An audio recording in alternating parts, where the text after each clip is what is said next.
The final piece to the Frozen Four in the NHL is now complete. And to do it on Toronto ice is a painful reminder to frickin' Leafs fans all over the world. Let's talk about it right now on Teal Town After Dark.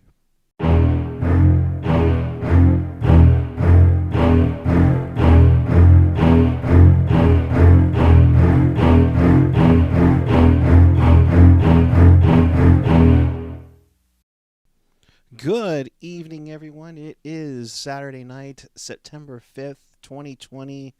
If you're in the Bay Area, it is hot as hell outside. My goodness gracious me. Even trying to watch hockey is, you're hoping things can cool down for you, but nothing's going to cool down the New York Islanders. They win this game tonight at 4-0, and wearing the jersey of the victorious goaltender here. We'll get into that first in a little bit, but welcome to Teal Town After Dark. This is your live interactive post-game. So if you want to be part of the show, do us a favor, hit us up in the chat, in our super chat, along with fellow hockey fans in our YouTube chat on the page or the app, and follow us on the social at tealtownusa.com and wherever we're on the social, whether it's Twitter, Instagram, YouTube, Facebook, SoundCloud, Reddit, and of course our Discord channel. Hi again, everybody. It's yours truly, Eric Hura. Hope you're doing all right. Hope you're staying safe and hope you're staying cool, for that matter. It's one of those days out in Northern California where it's going to be really warm and potentially with a lot of blackouts. So, with that being said, we probably need to get through this a little bit quickly before some of us lose power. So, appreciate each and every one of you. Hope you're doing all right. So let's talk about this game as the Islanders advance to the Eastern Conference Final for the first time since Chicken Parm Ray Ferraro did it in 1993. They do it in a victorious 4-0 fashion, a shutout for Thomas Greiss. Now, let's be real here. Greiss only need to make 16 saves. Great job defensively on for him. It's absolutely a phenomenal performance. A lot better than what Varlamov did for Game 6, and it makes you want to believe that Thomas Greiss is your starting netminder for Game 1 against the Tampa Bay Lightning. I'll take things I wasn't expected to say 10 years ago for 500. If you're not mistaken, it was originally supposed to be Greiss and Ninemaki to begin the 2010-11 season for the San Jose Sharks. So much so, let's get to the jersey of the night here.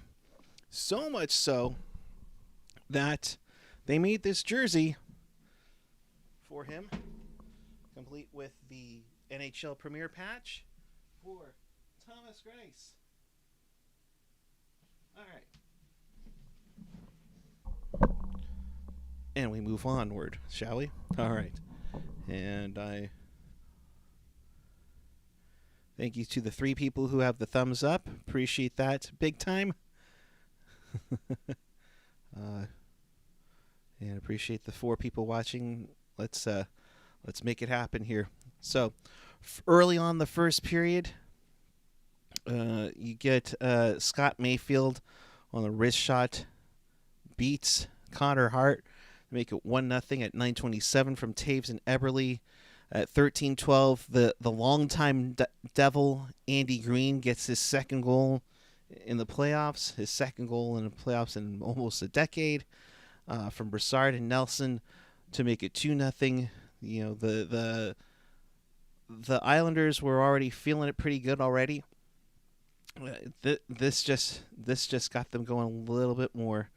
Indeed, 10-6 the shots in the first, that's credible. But when you only allow 9 shots on goal after 40 minutes to Philadelphia. It's huge, and make it even bigger. Brock Nelson with the shot that beats Hart to make it 3-0. They just fell apart.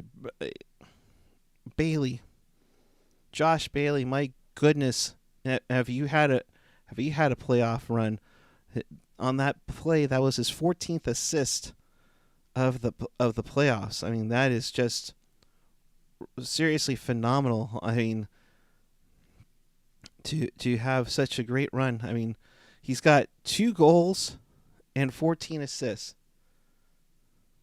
It's almost Joe Thornton-esque, of course. But to see that, you love to see it feeding your teammates. The Flyers would eventually pull the goalie about almost 6.5 minutes to go, and Beauvillier, who seems like he's the one that caps off each series. He did it against Washington. He did it against the Panthers in the qualifying round. He does it here with 6:18 left. Buries it in. Nelson Bailey gets another assist, so he's up to 17 points in the playoffs. But Thomas Greiss, 16 shots. I mean, credit the defense, credit the fourth line, led by Clutterbuck and Matt Martin. I mean, this team has come to their own, but you gotta wonder the most crazy troll job by the Islanders. They lose John Tavares to Toronto. Then they go to Toronto in the bubble. And now go to the Eastern Conference Final. They'll get on a plane tomorrow, if not tonight, to get to Edmonton because Game 1's on Monday. And, it's something you love to see it. It's really bad when you use the Leafs victory song. And if you've ever watched the movie Slapshot, you know exactly where it's from. But to get right back where they started from is the Leafs win song. The Islanders have adopted it. It's like, yikes. And with that being said, it is guaranteed now. Well, it was already guaranteed. But 21 Pucks saying a former Shark will now have the chance to hoist the cup. You have it now between Thomas Greiss for the Islanders. You have Barclay Goodrow. And for that matter, Yanni Gourde, a Sharks prospect for years. And if I'm not mistaken, he was briefly a San Francisco Bull.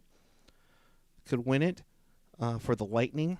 Of course, we all know about Joe Pavelski in Dallas. And we know about Peter DeBoer in Vegas. Okay, moving onward. Yeah. It's so somebody for sure that has Sharks ties in the last few years is going to hoist the cup.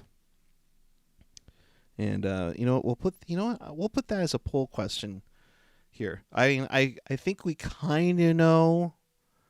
I think we kind of know where everybody is going to go, but we'll put this poll up and definitely check out the Pucknologist tomorrow night at 8 p.m. and that's going to be following Vegas and Dallas for Game 1. The poll question will be which former Shark do you want to see hoist the cup? Amanda's saying, does PDB count as a former Shark? Well, he's a former Shark coach. We'll throw in Steve Spott, the great power play guru, Steve Spott. Man, I think I'd be more upset if Steve Spott wins the cup with the power play goal. Just saying, it's gotten to that point. So,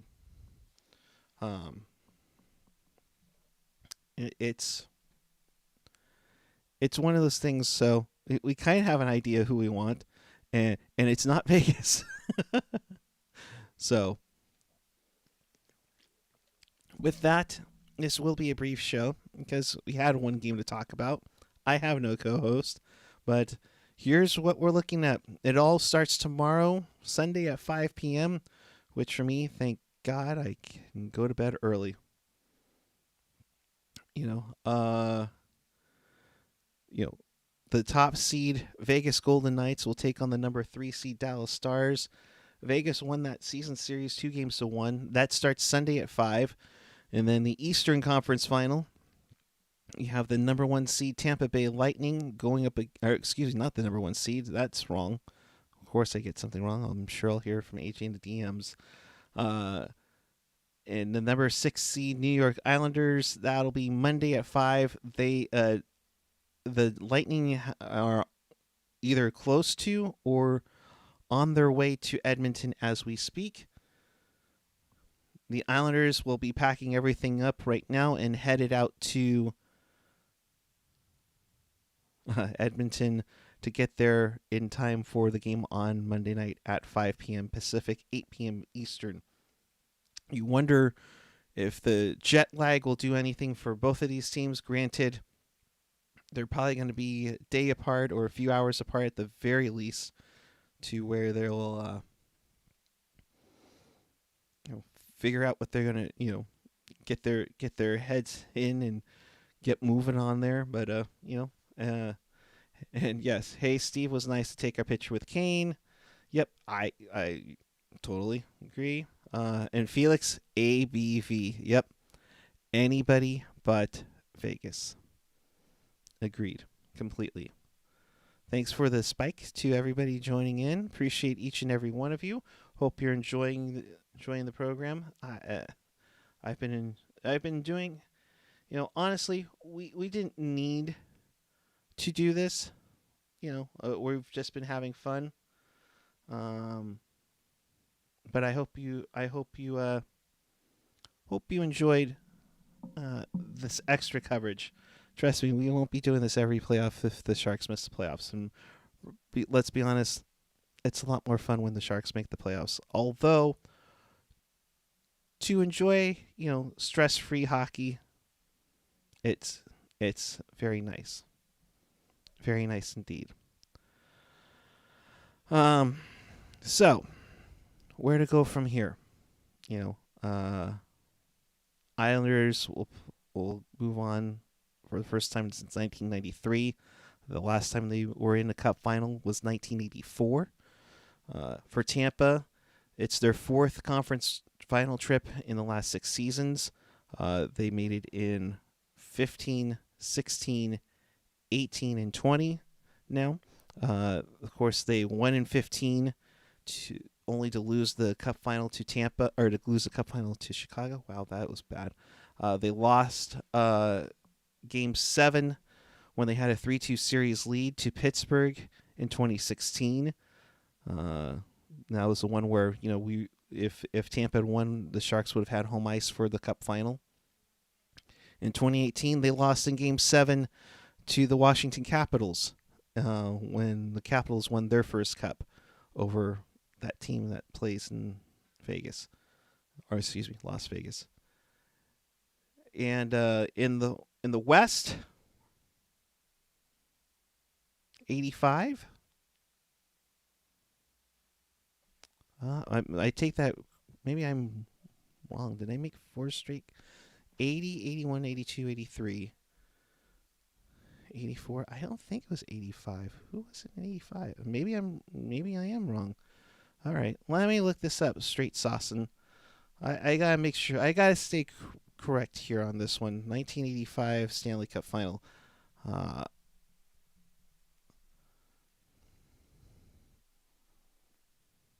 Oh no, 85 was Edmonton, Philadelphia, and I totally forgot about Philly for a sec. Yeah, 85. The Oilers beat the Flyers. But yeah, so 80 to 84 was the